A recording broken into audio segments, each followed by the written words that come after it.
Hey, hello.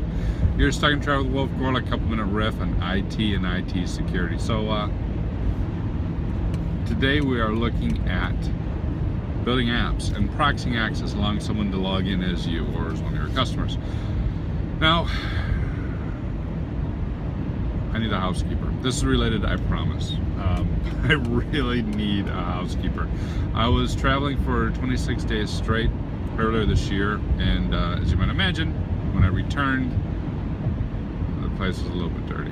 Now, thankfully, I leave when it's dark, and I usually get home well after dark, and so it doesn't bother me. But I was there for lunch, and I realized I really need a housekeeper, but I can't bring myself to give people keys to my place. It's my place. I don't want people to have keys to my place.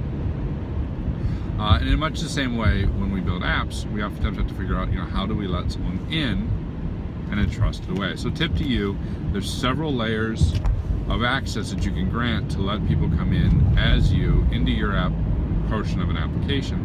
This is often done for multi-tenancy and done for supportability. I'm going to walk through those now as soon as I finish turning. Basic detective control. Log it, right? I clicked on, I'm the support guy, and I clicked on your instance of the app, and I logged in as you. That should be logged. It's going to detect fraud. That's going to give you some, assertion that only the right people are coming in, those types of things. So base level log it. That should be easy. That doesn't slow anything down. The next step is, okay, I clicked on the application I'm supporting in a multi-tenancy environment, and I clicked on your name and I logged in as you. Now, re-authenticate me. We've talked about step-up authentication. We've looked at Amazon as a model, right, where you go to privileged areas, you get re-prompted to log in. It's because anyone can get a hold of your browser session. It's because anyone can, walk up to your computer when you left it unattended. No one leaves their computer unattended, but somehow it happens. Right? So re-authenticate and log. Next up is, hey, especially if it's sensitive information or whatnot, re-authenticate with two-factor, then log. Now, there is always the concern of, hey, what if the user doesn't really want you? And I'm clicking on a button to log in as you, but what if you don't want me clicking on the button to log in as you?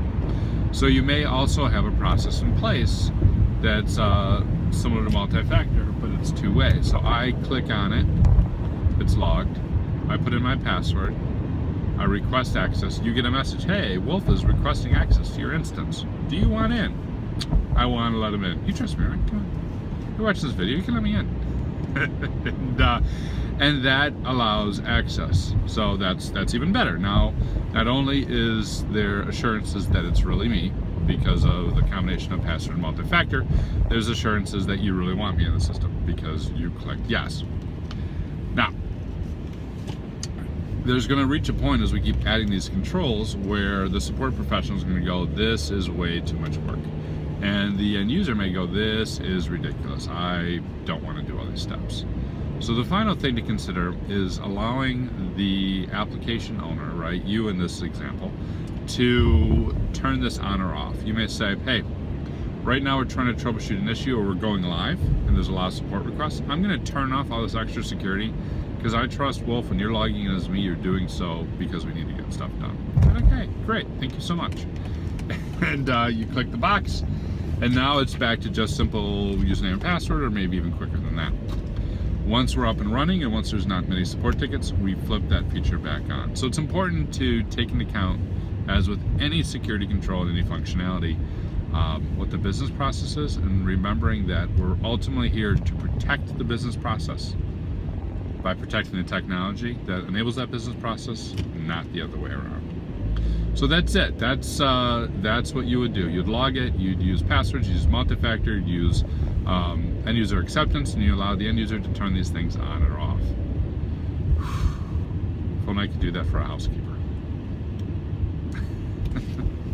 Have a good one. Hit me up in comments if you have any questions or suggestions on how to make that process better, or in social media. Cheers.